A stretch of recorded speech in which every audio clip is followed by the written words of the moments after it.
A minha candidatura é uma candidatura do PSOL à presidência da Alesp.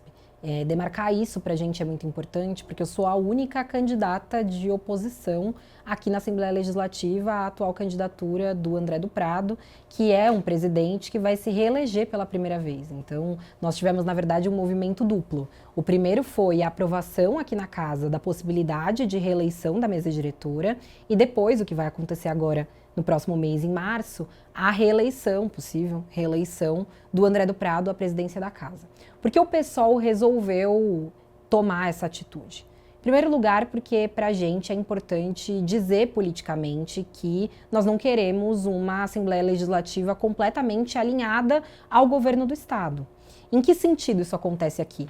Primeiro, os projetos de deputados, eles quase não existem aqui na Casa. Então, nós somos 94 deputados estaduais. Existe um acordo de que os deputados podem colocar uma vez por ano ou uma vez por semestre, isso varia, projetos de lei para serem aprovados. Quando esses projetos são aprovados, eles são quase que integralmente vetados pelo governador. E eu não falo só dos projetos da oposição, também os projetos da base do governador. Então, existe uma concepção que eu acho completamente equivocada de que os deputados aqui não servem para legislar.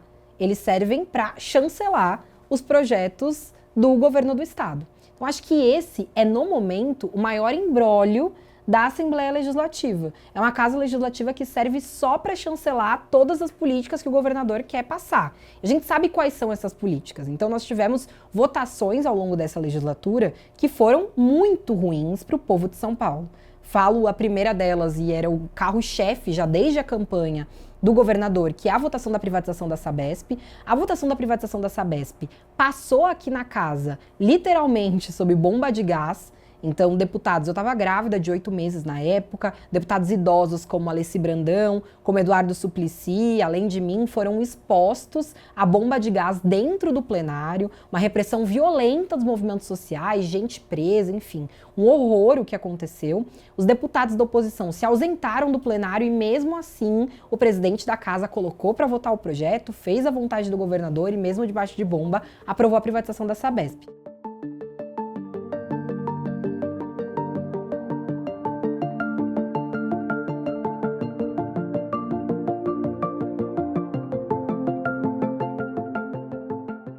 O PT tem hoje a maior bancada de oposição aqui na Assembleia Legislativa. A Federação PT-PCdoB tem hoje a maior bancada. São 19 parlamentares, só bate com o número de parlamentares que o PL tem aqui. Então são os dois partidos com o maior número de parlamentares. Isso não é pouca coisa. Eu respeito muito os companheiros do PT porque eles têm cumprido um papel muito importante no enfrentamento ao nosso lado, e eu defendo muito essa unidade de pautas que são verdadeiros retrocessos aqui na Casa Legislativa, né, que o governador tenta emplacar. Apesar disso, o PT tem uma concepção, e você está certo, não é de hoje, já são 30 anos, que eles fazem parte da mesa diretora aqui da casa com negociações que eles travam de composição de comissões, de presidência de comissões e também de cargos na mesa diretora. E essa negociação é uma negociação que existe já há décadas e o PT faz parte. Qual é a diferença dessa legislatura para as anteriores?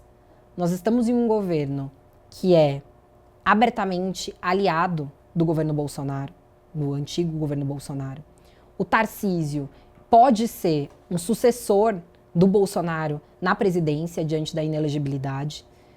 O presidente da casa é um presidente do partido do Bolsonaro.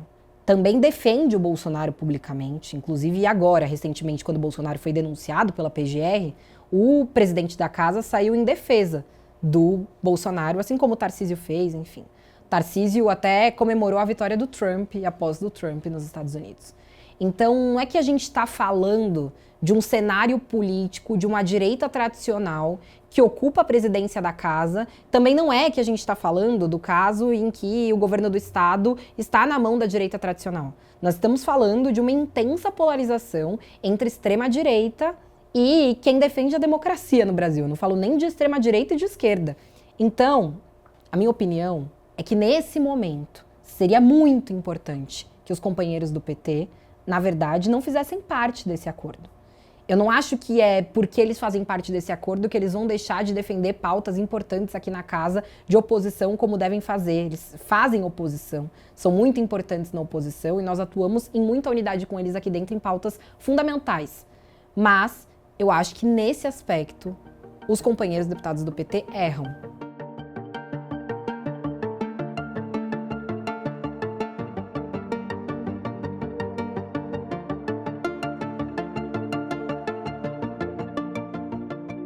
O Tarcísio tem um plano que é muito nítido e desde as eleições ele coloca isso, que é um plano altamente privatista. A gente pode dizer que o Tarcísio é ultraliberal nesse sentido político.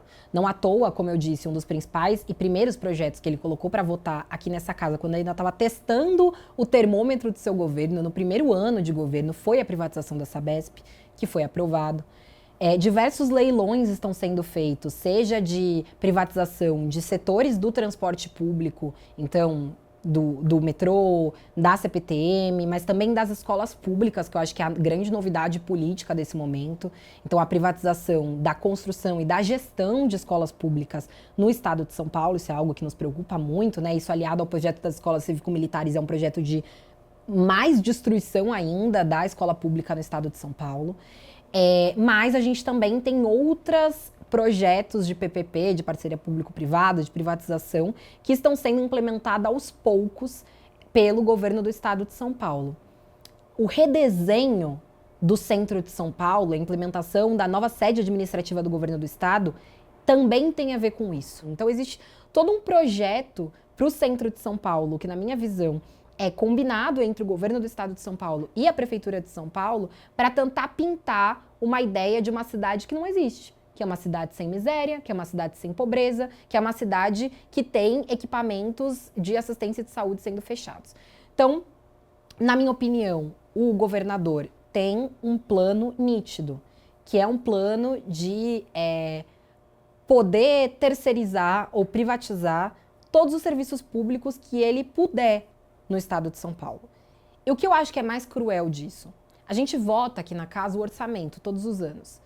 Eu vejo, acompanho a redução do orçamento em áreas sociais importantíssimas. Por que isso acontece? Porque a precarização do serviço público, ela é um projeto. E a saída deles, né, que eles propõem para a precarização é a privatização.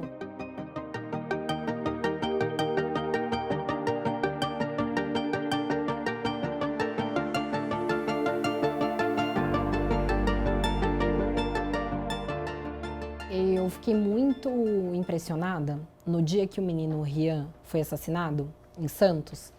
Ele foi assassinado na madrugada, né? Morreu na madrugada, concretamente, e no dia seguinte, o secretário de Segurança Pública, Guilherme Derrite, veio até a Assembleia Legislativa prestar contas na Comissão de Segurança Pública. Eu fiquei ouvindo atentamente cada parlamentar falar, da base, alguns pouquíssimos que estavam lá da oposição. E fui ouvindo atentamente se algum deles mencionaria o fato de que a polícia militar tinha matado um menino de 4 anos. E nada foi falado por ninguém. Eu fui a última a falar. E quando eu falei, eu mencionei e questionei o deputado sobre essa execução.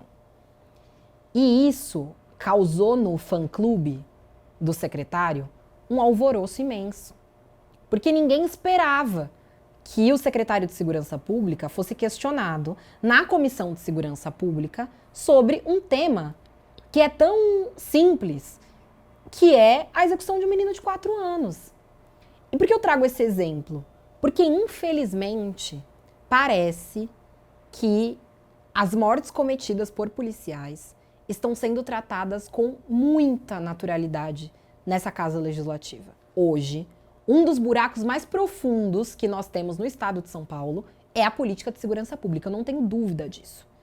Porque eles se vangloriam muito do fato de que o índice de homicídio caiu, de roubo, de furto, como se essa polícia estivesse cumprindo o seu papel. O que eles esquecem de falar é que o índice de violência policial aumentou muito.